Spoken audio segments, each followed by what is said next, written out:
సభ నమస్కారం. చాలా మంది వక్తలు మాట్లాడారు. ఈ రోజున చంద్రబాబు నాయుడు గారు తిరుపతి నుంచి బళ్ళా యాత్ర స్టార్ట్ చేసి రెండో జిల్లాగా ప్రకాశం జిల్లా రావడం జరిగింది. మనకి 3 సార్లు అనుకోకుండా పోస్ట్పోన్ కావడం జరిగింది.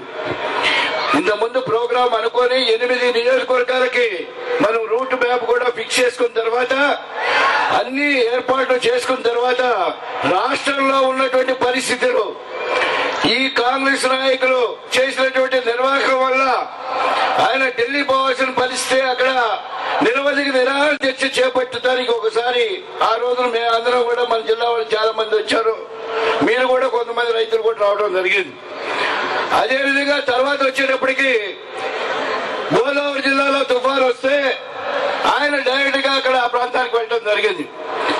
ఈ విధంగా 2-3 సార్లు కూడా ఈ కార్యక్రమం పోస్ట్ పోన్ కావటం, మన వాళ్ళకి ఆయా ప్రాంతాలకు రావాలని ఉన్నా, ఆయన ఉత్సాహంగా ప్రోగ్రాం రావాలని ఉన్నా కూడా రాష్ట్రంలో ఉన్నటువంటి పరిస్థితుల్ని ఉన్నదాంట్లో ప్రయారిటీ ఏ విధంగా ఫిక్స్ చేసుకోవాలా, కేంద్ర ప్రభుత్వాన్ని రాష్ట్ర ప్రభుత్వాన్ని ఏ విధంగా నిలదీయాలని చెప్పని పట్టుదలతోటి కార్యక్రమాలు చేపట్టి అందరినీ కూడా ఎలర్ట్ చేసి ఆ రోజు ఢిల్లీ దగ్గర నుంచి కూడా ఆఖరికి సోనియా గాంధీ ఇంటి ముట్టడి కూడా మేము అందరం వెళ్ళినటువంటి సందర్భం మీ అందరూ కూడా గుర్తు చేస్తా ఉన్నా.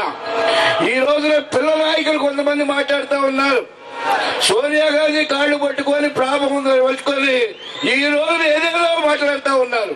మీ బతుకు అందరికి తెలుసు.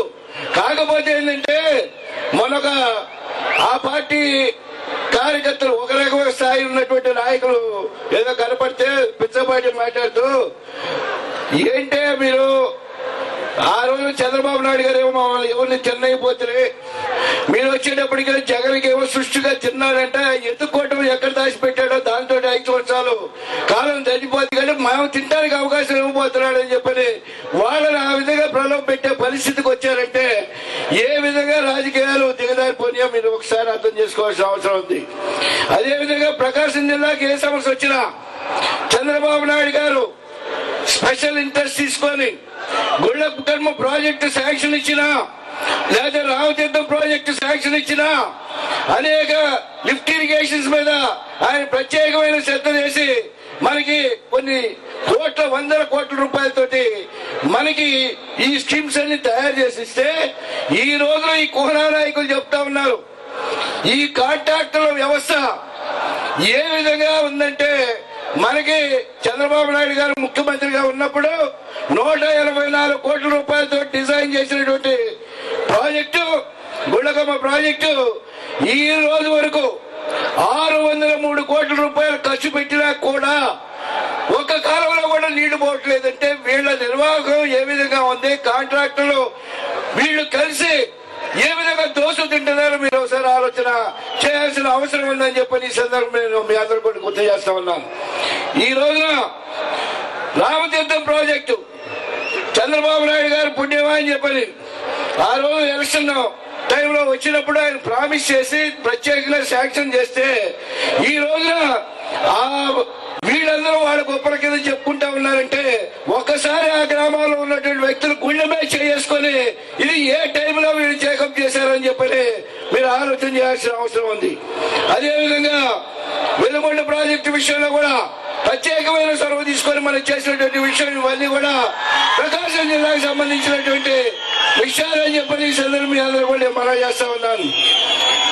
అదేవిధంగా అనేక అంశాలు ఈ రోజు మన దగ్గర రైతాంగానికి కడుపు మంట ఏ విధంగా ఉందంటే, శనగలు ఒక పక్క అమ్ముడు పోక 2 సంవత్సరాల నుంచి కోల్డ్ స్టోరేజ్ లో పడి ఉంటే వాళ్ళ క్వాలిటీ కూడా చెడిపోయే పరిస్థితి ఉంటే ఈ రోజు వరకు ప్రభుత్వ పరంగా ఏమి కొట్టాం, ఎంత రేట్ ఇస్తామని కూడా చెప్పలేనటువంటి వాళ్ళు ఏమన్నారో నాకు అర్థం కావట్లేదు.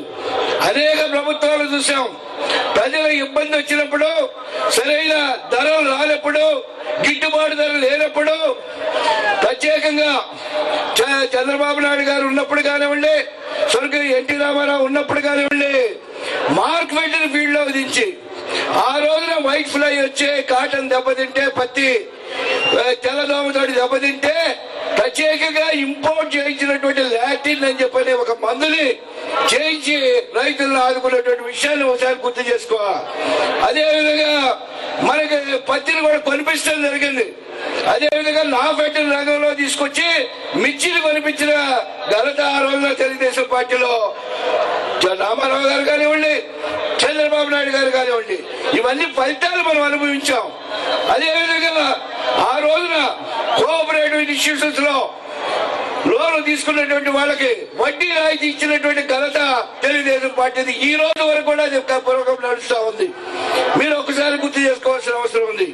అదేవిధంగా ఆ రోజున చంద్రబాబు నాయుడు గారు వీళ్ళందరూ తీసుకునే చొరవతోటి నేషనల్ ఫ్రంట్ చైర్మన్ గా రామారావు గారు ఉన్నప్పుడు 10,000 లోపు రుణాలన్నీ కూడా రద్దు చేసినటువంటి ఘనత తెలుగుదేశం ప్రభుత్వాన్ని చెప్పని మనం ఒకసారి గుర్తు చేసుకోవాల్సిన అవసరం ఉందని చెప్పని ఈ సందర్భంగా మీ అందరూ కూడా మనం చేస్తూ ఈ రోజు ఉన్నటువంటి ప్రజాప్రతినిధులు చూస్తా ఉన్నాం.